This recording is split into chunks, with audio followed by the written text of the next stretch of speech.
Line express cargo நம்பகமான cargo. இதோ நீங்களும் தொடர்பு கொண்டு உங்களுடைய கார்கோ பொருட்களை அனுப்பலாம். 90 93 61 67 தொடர்புக்கான இலக்கம் 66 16 84 14. இன்னொரு இலக்கம் 55 17 27 47. அதே போல் இன்னுமொரு இலக்கம் 50 53 79 39. இன்னுமொரு இலக்கம் 99 69 84 94. அஸ்ஸலாமு அலைக்கும் வரஹ்மத்துல்லாஹி வபரகாத்துஹு. அன்பார்ந்த அனைத்து உறவுகளுக்கும் இனிய மாலை வணக்கம். மீண்டும் மிக முக்கியமான சில தகவல்களோடு தான் வந்திருக்கேன். வீடியோவை கடைசி வரைக்கும் பாருங்கள். தெரியாத நண்பர்களுக்கும் மறக்காமல் ஷேர் பண்ணுங்கள். வீடியோ பிடிச்சிருந்தா ஒரு லைக் பண்ணுங்கள், சப்ஸ்கிரைப் பண்ணுங்கள், மறக்காமல் பெல் பட்டனை மோல் செலக்ட் பண்ணுங்கள். அப்போ தான் நான் போடக்கூடிய ஒவ்வொரு தகவல்களும் உங்களுக்கு நோட்டிஃபிகேஷன் மூலம் கிடைக்கும். லாக்கரை உடைக்க முயற்சி செய்தவர்கள் கடந்த பல ஆண்டுகளாக கைவரிசை காட்டி வந்தவர்களா? கிடைக்கப்பெற்ற ஒரு சில தகவல் அதோடு சேர்த்து இப்போ முயற்சி செய்ததற்கும் கைவெட்டப்படும் தண்டனை கிடைக்குமா? அவங்களுக்கான தண்டனை என்ன? கடைசியாக பாபா முடிவெடுத்தது என்ன? அதை பற்றி ஒரு சுவாரஸ்யமான தகவல் இருக்குது. வீடியோவை ஃபுல்லாகவே பாருங்கள். அதற்கு முன்னாடி ஃபர்வானியா கவர்னரேட் பகுதிகளில் டொமஸ்டிக் ஒர்க்கர் ஒருவர் உயிரை மாய்த்து கொண்ட சம்பவம் பதிவாகி இருக்குது. தன்னுடைய முதலாளி தொடர்ந்தும் கோல் அடிச்சுக்கிட்டே இருந்திருக்கிறாரு. ஃபோன் ஆன்சர் இல்லை. என்னடா ஃபோன் ஆன்சர் பண்ணுறாங்க இல்லையா அப்படின்னு. இது வந்து டொமஸ்டிக் ஒர்க்கர் அப்படின்னு பதிவு செய்கிறதால நம்மளுக்கு இது வந்து டிரைவரா ஹவுஸ்மேட்டா அப்படின்றதில் கொஞ்சம் குழப்பம் ஏற்படும். ஏன்னா அரப் டைம்ஸ் வந்து மென்ஷன் பண்ணுவாங்க டொமஸ்டிக் ஒர்க்கர்னு தான்.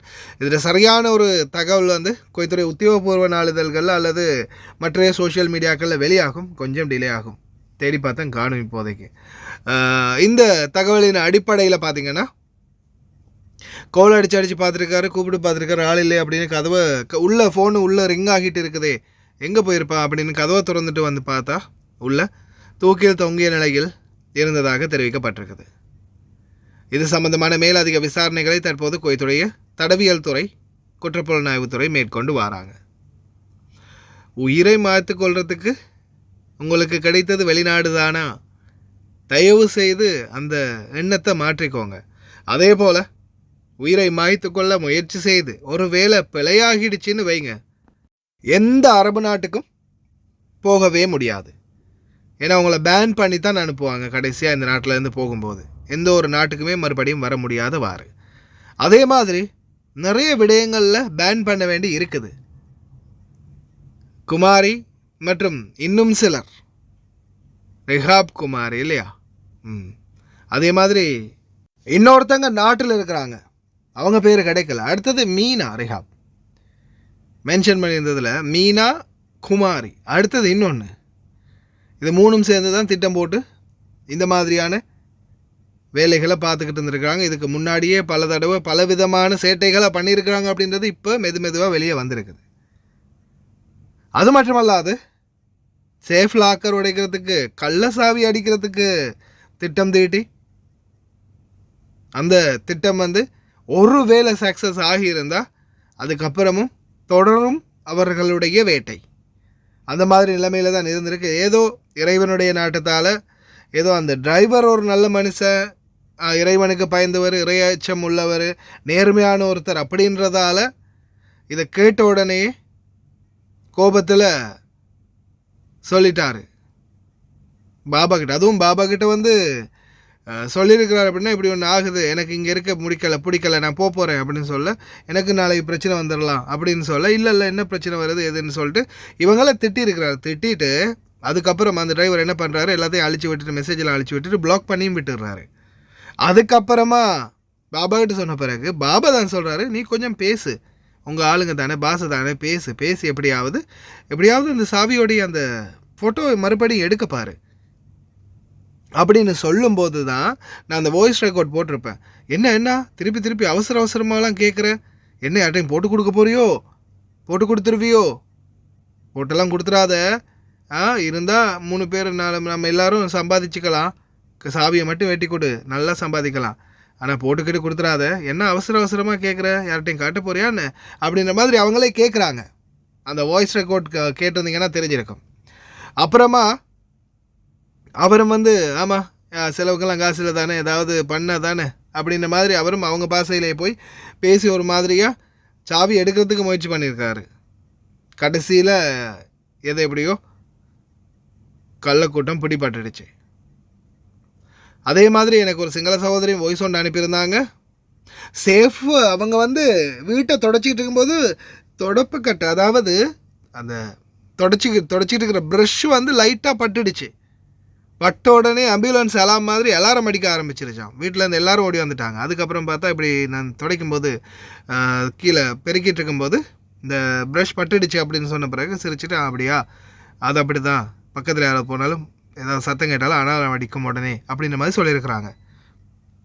இப்படி பலதரப்பட்ட சேஃப்கள் பொருத்தப்பட்டு இருக்குது. பல ஸ்மார்ட் சேஃப்கள் இருக்கக்கூடிய இந்த காலத்தில் கள்ளசாவி வெட்ட திட்டம் போட்டிருக்குது இந்த மோட்டு கூட்டம். சரி, உண்மையிலேயே முதலாவது கோடான கோடி நன்றிகள் அந்த பாபாவுக்கு. பாருங்கள், இவ்வளவு திருடியும் எதுவுமே பண்ணலை அந்த பாபா. சொல்லியிருக்காரு, சரி என்ன செய்ய, அறியாத்தனத்தில் பண்ணியிருக்கிறாங்க, சரி கொஞ்ச நாள் வேலை செய்யட்டும், அதுக்கப்புறம் எங்களுக்கு தேவையான ஹவுஸ்மேட்டுகளை எடுத்துகிட்டு நாங்கள் இவங்களை நாட்டுக்கு அனுப்பிடுறோம் அப்படின்னு. என்னை பொறுத்தவரையில் நான் இதை பற்றி இலங்கை தூதரகத்தோடு பேசணும். அதே போல் வெளிநாட்டு வேலைவாய்ப்பு பணியகத்துக்கும் தெரியப்படுத்தணும்.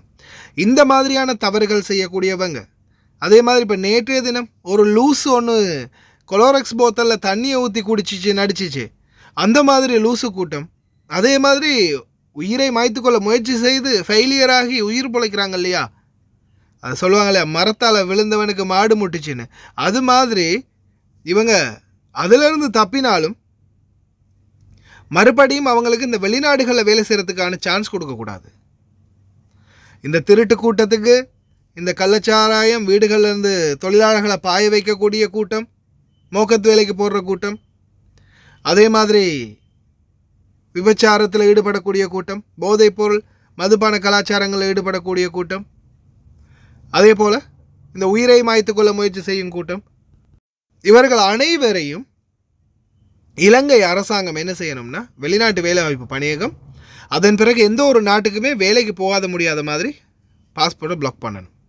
நாட்டிலே கிடந்து பிச்சை எடுத்து சரி சாவுங்கடா, உங்களுக்கெல்லாம் வெளிநாடு சரியே வராது, ஏன்னா உங்களெல்லாம் அனுப்பினா நாட்டுடைய பேரை கெடுத்துருவீங்க அப்படின்ற மாதிரி ஒரு சிஸ்டம் கொண்டு வந்தால் மட்டும்தான் இவர்களில் சிலரை கட்டுப்படுத்த முடியும். இதுதான் என்னுடைய உச்சகட்ட அபிப்பிராயம் மக்களே. நான் இதை பற்றி நிச்சயமாக தூதுவரோடையும் பேசணும். அதே மாதிரி வெளிநாட்டு வேலைவாய்ப்பு பணியகத்துக்கும் இதை அறிவிக்கணும் தூதுவர் மூலமாக. இந்த ஐடியா எப்படி இருக்குது, நல்லா இருக்கா இல்லையான்றதையும் நிச்சயமாக கமெண்ட் பண்ணுங்கள். ஏன்னா இந்த மாதிரியான நம்மளுடைய சமுதாயம், அதாவது நம்மளுடைய சமூகம், இப்போ ஒருத்தர் இந்தியன், ஸ்ரீலங்கன், பாகிஸ்தான், பங்களாதேஷ் இப்படின்னு எந்த ஒரு சமூகத்தில் ஒருத்தர் தப்பு பண்ணினாலும் அது ஒட்டுமொத்த சமுதாயத்தையும் சேர்த்து தான் பாதிக்கும். நான் சொல்கிறது சரியா பிள்ளையா? நம்மளுடைய ஒருத்தர் செய்கிற தவறால் சிலானி தப்பு பண்ணிட்டா, அப்போ ஒட்டுமொத்த சிலானி இப்படித்தான் இருப்பாங்களோ, பங்காளி தப்பு பண்ணிட்டாங்க, ஒட்டுமொத்த பங்காளியும் இப்படித்தானோ, ஹிந்தி தப்பு பண்ணிட்டாங்க, ஹிந்தி எல்லாருமே இப்படித்தானோ, பிலிப்பினி, அதான் அந்த அந்த சமூகத்துடைய பேர் மொத்தமும் நாஸ்தி ஆகும். அப்படி ஆகாமல் இருக்கணும்னா இந்த மாதிரி கேடுகட்டவர்களை, இந்த மாதிரி கீழ்த்தரமான செயல்களில் ஈடுபடுறவங்களை வெளிநாடுகளுக்கு அனுப்புறதையே மொத்தமாக நிறுத்தணும். அவங்கள மாதிரி ஆட்களுக்கு அதுக்கு பிறகு வெளிநாடுன்றதே ஹராம் அப்படின்னு சொல்கிற மாதிரி பேன் பண்ணி விட்டுறணும். அதை பற்றி நிச்சயமாக எத்தி வைக்கணும் அரசாங்கத்துக்கும் சரி, அரசாங்க அதிகாரிகளுக்கும் சரி. இதுதான் என்னுடைய கூற்று. கையெல்லாம் வெட்டுங்க, அது வெட்டுங்க, இது வெட்டுங்கன்னு பல தண்டனைகளை பற்றி நிறைய பேர் தெரிவிச்சிருங்க. கடைசியில் பார்த்தீங்கன்னா அவங்கள வெறுமனே நாட்டுக்கு அனுப்புறதுக்கு தான் பாபா பிளான் பண்ணியிருக்கிறாராம். அதே பாபாவோடைய பேசலாம்னு நானும் இருக்கிறேன். பேசி இவங்களுடைய டீட்டெயில்ஸ் எடுத்து யார் யார் என்னென்னு தூதரத்துக்கு அறிவித்து இவங்களை இதுக்கு பிறகு எந்த ஒரு நாட்டுக்கு அனுப்பாதீங்க அப்படின்றத என்னால் முடிஞ்சது அவங்களுக்கு செய்ய வேண்டியது அதுதான். ஏன்னா இந்த மாதிரி ஆட்கள் அனுப்ப முடியாது. தொட்டில் பழக்கம் சுடுகாடு மட்டும்ன்ற மாதிரி இதே பழக்கத்தை இன்னொரு நாட்டிலையும் போய் கை வைக்கிறதுக்கு சொன்னங்காது இல்லை. இவங்களை சும்மா அனுப்பினா மறுபடியும் திருப்பி இங்கே வேறொரு வீட்டுக்கு வந்து அதே பழக்கத்தை செய்கிறதுக்கும் சொன்னங்காது, லேட் ஆகாது. அதனால் நிச்சயமாக இவங்களுக்கு இந்த மாதிரியான ஒரு பனிஷ்மெண்ட் கொடுத்து தான் ஆகணும். அன்பார்ந்த சகோதர சகோதரிகளை, உங்களுடைய கருத்துக்களையும் மறக்காமல் தெரிவிங்க. இந்த வாய்ஸை சிங்களம் தெரிஞ்சவங்க கேட்டு பாருங்கள். එයාගේ වීඩියෝ එකක් දැම්ම මේ ලංකාවේ 3 දෙනෙක් සේෆ් එකකින් සල්ලි ගන්න ගිය කේස් එක. ඇත්තටම මල්ලි මේ මටත් ඔහම සිද්ධියක් වුණා. මම අවුරුදු 9ක් මම පැරඩෝස් වල වැඩ කරා. මෙසේජ් එක චුට්ටක් දිග වෙයි. අර ටයිම් තියෙනවාට අහන්න ප්‍රශ්නයක් නැහැ. පැරඩොස්වල වැඩ කරා අවුරුදු 9ක්. මම කියන්නේ මගේ මැඩම්ලා දෙන්නෙක්ව බලාගත්තා. උයන්න කරන්න හිටියෙත් මම ලොකු ගෙයක්. කියන්නේ ඒ මාමා කැබීර්. ඒ කියන්නේ ගෙදර ලොකු මැඩම්ගේ පුතාලා විවාහ වෙලා ඒ ගෙදර තමයි හිටියේ. පුතාලා 4 දෙනෙක් හිටියා. බාබලා 4 දෙනෙක්. ඉතින් මගේ මැඩම්ගේ කාමරේ තියෙනවා සේප්පුවක්. ඒ කාමරයට යන්න පුළුවන් මට විතරයි. මම විතරයි යස් කරන්නේ, ක්ලීන් කරන්නේ, යාගේ රෙදි හොදන්නේ, මදින්නේ ඔක්කොම මම තමයි කරන්නේ. වැඩකාරයෝ 10 දෙනෙක් හිටියා. 10 දෙනාගේම පරණ මෙක්කෙනා මම. ඉතින් මම ඒ දෙන්නගේ වැඩ කියන්නේ ගෙදරේ අම්මගේ ඒ දුවගේ වැඩ කරේ මම. උයන්නේ ඒ ගෙදර කොහමද ඔක්කොම 30 ගාණක්. පොඩි ළමයි ඔක්කොම ඩ්‍රයිවර්ස්ලා වැඩ කරන අය ඔක්කොම කොහොම හරි 30ක් 40කට කිට්ටු වෙන්න ඔක්කොමටම කෑම හදන්නේ මම. මගේ මැඩම්ගේ කාමරේ අස් කරන්නේ අතපාද ඔක්කොම කරන්නේ මම. හරි වැඩක් වුණා දවසක් ඕකාස් කර කර ඉන්නකොට කොස්ස ගිහින් වැදුනා සේප්පුවේ. ඒ සේප්පුව අරින්න පුළුවන් මගේ මැඩම්ගේ අතින් විතරයි. කියන්නේ ෆින්ගර් මාක් වලින් විතරයි අරින්න පුළුවන්. කොස්ස ගිහින් වැදුනා. වැදුන ගමන්ම අර ඇම්බුලන්ස් වල එන්නේ සද්දේ. ඒ වගේම ගේ දෙවනත් වෙන එන සද්දයක් ආවා. ඇවිල්ලා මාත් හොඳටම බය වෙලා මම කොස් අතරන් එළියට ගියා. ඊට පස්සේ බාබලට ඇවිල්ලා ඔක්කොම මම ආලත් ඇවිල්ලා මොකද උනේ කියලා. ඊට පස්සේ කොහමද ඒකේ අර කැමරාවක් ඔන් වෙනවා. ෆින්ගර් මාක් මොකක් හරි අතහරි මොකක් හරි වද්දොත් ෆින්ගර් මේ සද්දයක් එනවා. ඇම්බුලන්ස් එක වගේ තමයි සද්දේ මේ කැමරාව ඔන් වෙනවා. ඊට පස්සේ ඉතින් අන් දෙයිනේ කියලා මං කිව්වා මගේ අතින් නම් මොකුත් උන්නේ නැහැ. මගේ කොස්ස වැදුනා කියලා ඒකේ. ඊට පස්සේ බාබලත් ඇවිල්ලා hina වුණා. අතර මේක දැකලා මං හොඳටම බය වෙලා හිටියේ.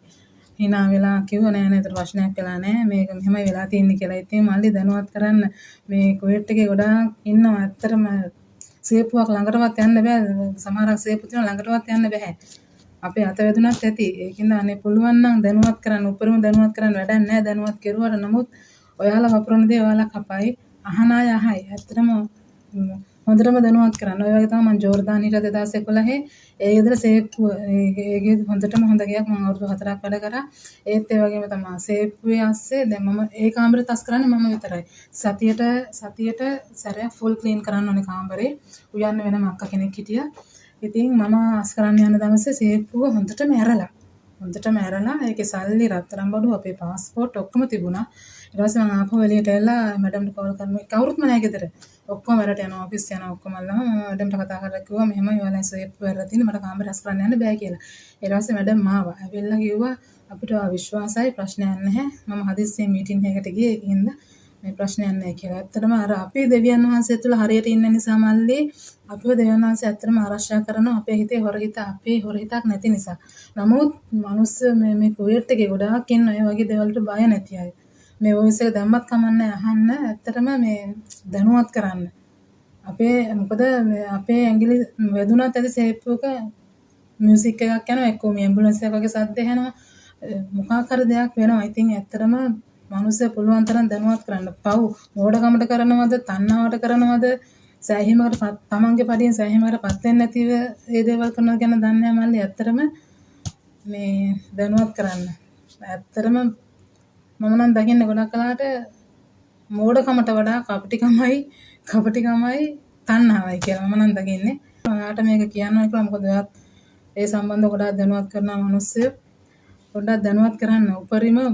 උපරිම දැනුවත් කරන්න මල්ලි. මොකද ඔයාලා හොඳ බීජ වැපරුවොත් ඔයාලා හොඳ බීජ අනිවාර්යෙන් කපයි. අහන එක නැති එක මනුස්සයගේ වැඩක් මල්ලි. ஹாய் காய்ஸ், இன்னைக்கு நாங்கள் எங்கே வந்திருக்கிறோம் தாத்தா எங்கே வந்திருக்கிறோம் நாங்கள் இன்றைக்கி அல்மிஷாயில். நீங்கள் எப்போ ஆர்டர் பண்ணீங்க தாத்தா? நான் இன்றைக்கி ஈவினிங் தான் ஆர்டர் பண்ணேன். இந்த கூட ஆர்டர் பண்ணீங்க? எனக்கு எமர்ஜென்சியாக இந்த சாமானம் கொஞ்சம் எனக்கு வேணுமென்றதுக்காக வேண்டி இதனால் எனக்கு அவசரமாக இப்போ நைட்டு 10:15 எங்கேயும் ஆகுது. ஸோ அவர் எனக்கு அவசரம் அப்படின்றதுக்காக வேண்டி அவர் எனக்கு பணம் தந்தார். ஸோ இவங்களோட சேவையை பற்றி நீங்கள் எதுவும் கவலைப்பட வேண்டிய அவசியம் கிடையாது.